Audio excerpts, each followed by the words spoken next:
Hi, I'm Kim. You're watching Kim Wilson TV. My channel is dedicated to helping victims of narcissistic abuse get free and stay free. Unfortunately, we've had a couple of our friends here at the channel get hoovered, go back, and didn't end very well. I want to talk about that today.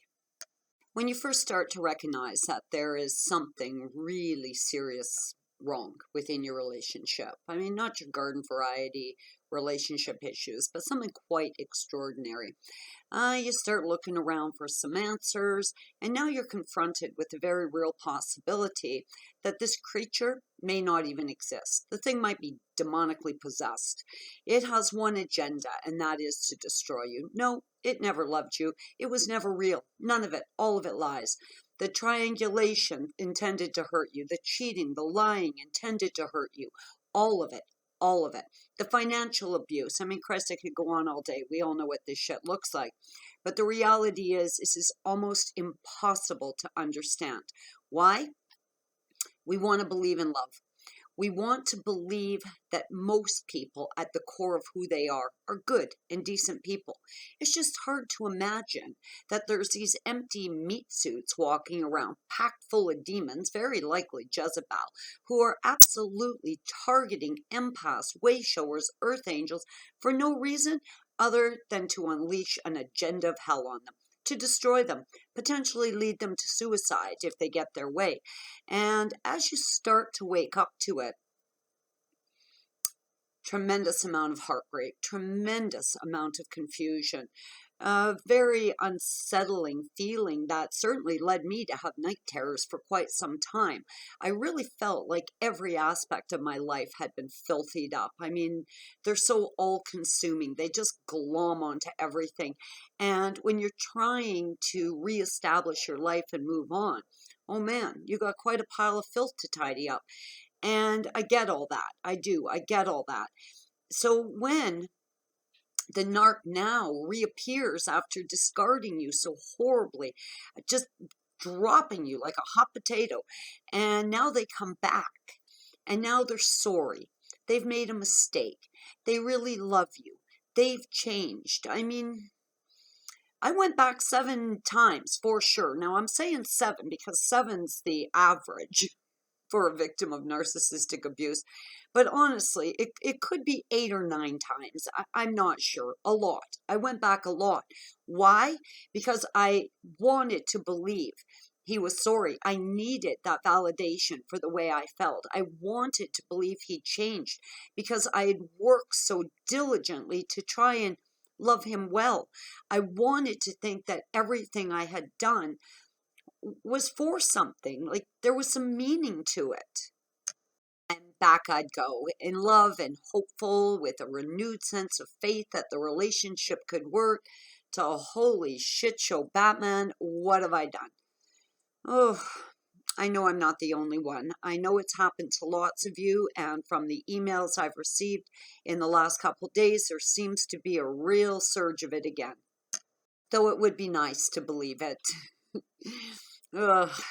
It's an unbelievable fantasy. First of all, the creature has no capacity to love you or anyone else. That's a fact. So if the thing is telling you it loves you, that's lie number 1. If it's telling you it's sorry, it has no ability to be remorseful. It doesn't even attach itself to its own behaviors.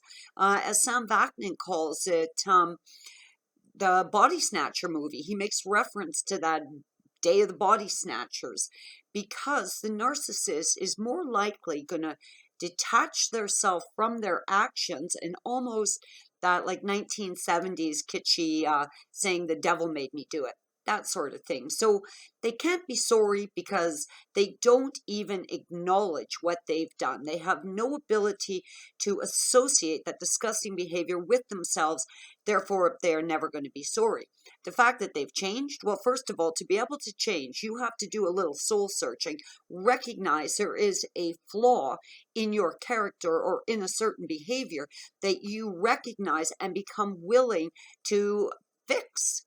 Well, they got none of that either. In addition to that, we got all this crazy narc contradiction going on. They forced you to leave. Trevor forced me to leave every time. And then, of course, hating on me for leaving. I mean, did you want me to leave or not? I mean, we've got all that crap going on. So when you do leave, and remember, the only way you can get hoovered back in is if you've left. So you've inflicted in them grave, I mean, life-altering narc injury because you left. You've proven to them that you were untrustworthy because, of course, they've been calling you untrustworthy and suspecting you were going to leave. That's why they planned your departure long before you even knew you were leaving.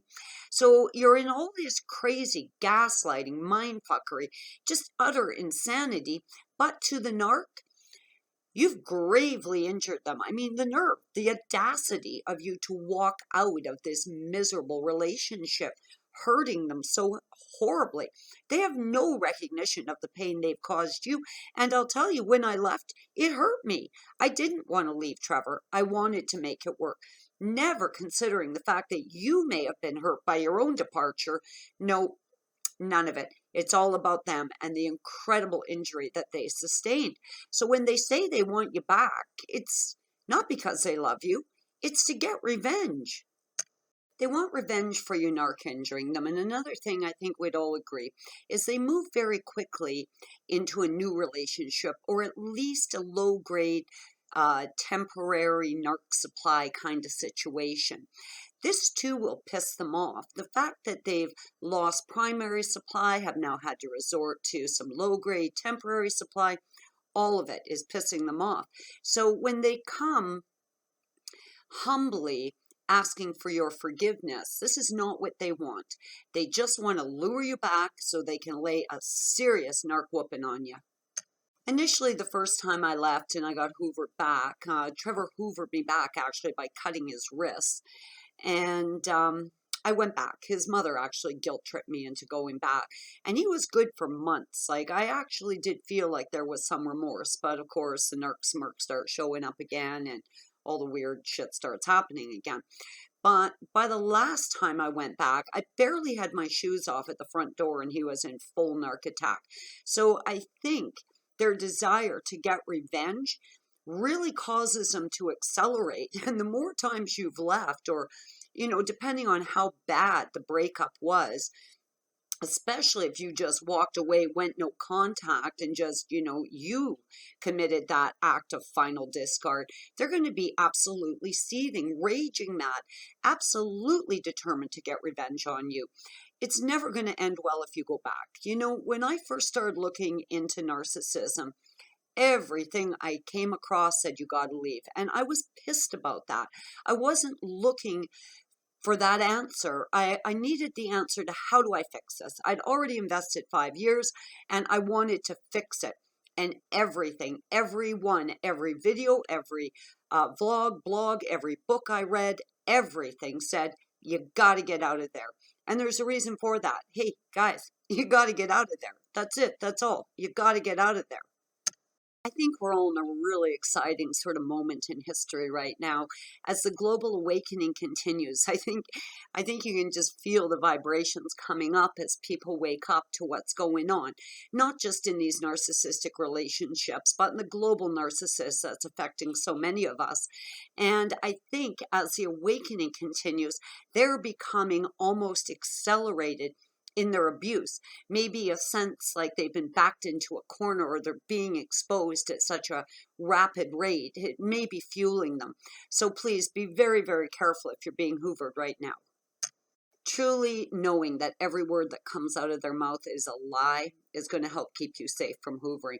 It's almost like having an imaginary aerosol can of Narc Be Gone. Guys, I'm Kim. You're watching Kim Wilson TV. I hope you guys are having a great narc-free day.